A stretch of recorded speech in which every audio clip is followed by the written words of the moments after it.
Hi, my name is Adriana Cuevas, and I will be talking about the surge of misinformation about the coronavirus on social media and how it has affected people's daily lives. This has been occurring across all social media platforms, but I will be talking primarily about Twitter. Coronaviruses are a type of virus, and some kinds may cause disease. The newly identified coronavirus known as COVID-19 that causes respiratory illness emerged in Wuhan, China during December 2019 and has caused a worldwide outbreak now that it's highly contagious. Coronaviruses are known as zoonotic viruses now that they jumped from an animal population to that of humans. These viruses originated in bats and are believed to have passed through a cat-like intermediate host called a pangolin, which is sold in wet markets in China, and because of this, these markets have been limited since this outbreak. The coronavirus gets its name from its appearance, now that it looks like a corona, or crown, because of the spikes surrounding it. Its symptoms include fever, dry cough, and shortness of breath, amongst others. After exposure to the virus, there is an incubation period of about 14 days before these symptoms appear.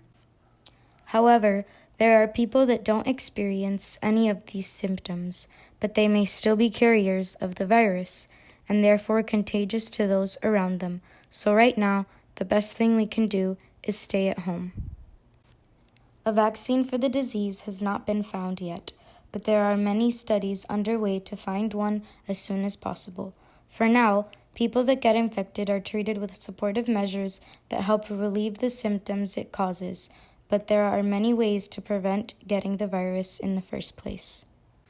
These preventions include washing your hands frequently, or if not available, using alcohol-based sanitizer, keeping unwashed hands away from your face, cleaning and disinfecting surfaces or objects people touch frequently, and sneezing or coughing into your elbow or a tissue and disposing of it after. Misinformation of COVID-19 primarily began on social media. Some people began spreading conspiracy theories that the virus was made and released on purpose, or just fake news about it.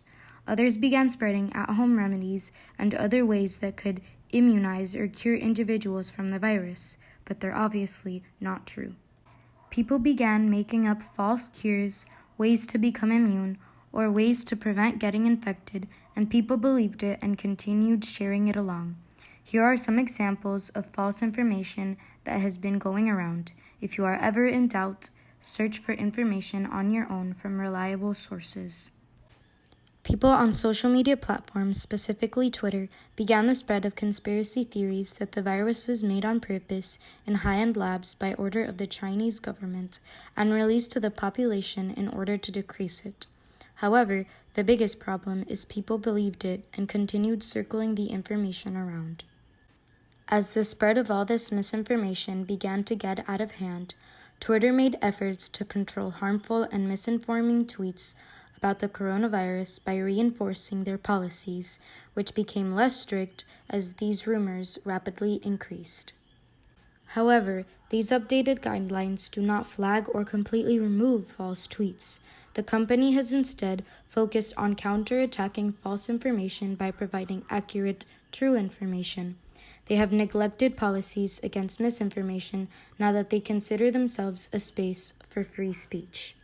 What has greatly affected not only Chinese, but Asians in general is the immense spread of xenophobia now that the virus originated in China. Some of these xenophobic remarks were made by people in high positions, calling it the Chinese virus, which makes other people believe they have the authority to continue referring to it that way. People in power have also been downplaying the virus and not reinforcing medical advice from professionals via the media, and it has greatly backfired. If leaders are not taking this seriously, neither will the population. For example, the President of the United States and the President of Brazil, who would both say the virus was a hoax in the beginning.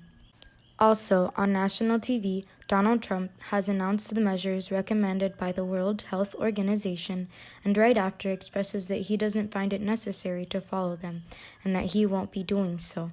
By doing this, he has encouraged others to be careless as well when this is a truly serious matter. Here are quotes of some college students that were interviewed during their spring break early March in Miami. They were all careless and were only concerned on having a good time. In the comments, someone said that this isn't just about them, it's about infecting someone else who may not survive. However, Twitter isn't the only means of this discrimination. Unfortunately, even Asian American kids have become victims of these horrid remarks at school or other public spaces, and it's not just their classmates or other children that make these remarks, it's adults as well. This parent expressed her children's experience as well as her own from other adults, and she urges parents to consider how they manage this issue at home, now that kids pick up on what their parents do and say, even if they are not aware, and when these actions are repeated, they could hurt others. This other child was accused by an employee at Costco of having and spreading the virus because of his physical appearance. His dad, disappointed and insulted on how people could be capable of these actions, shared his experience on Twitter to make people aware of this cruel reality. There's even been cases of physical bullying. In a California high school, a case was reported in which a teenager was being accused of having the coronavirus and was physically attacked and unfortunately ended up in the hospital, and all just because he was Asian American. In conclusion, we must be more aware of what we say and less naive of what we see on the web. Thanks for watching.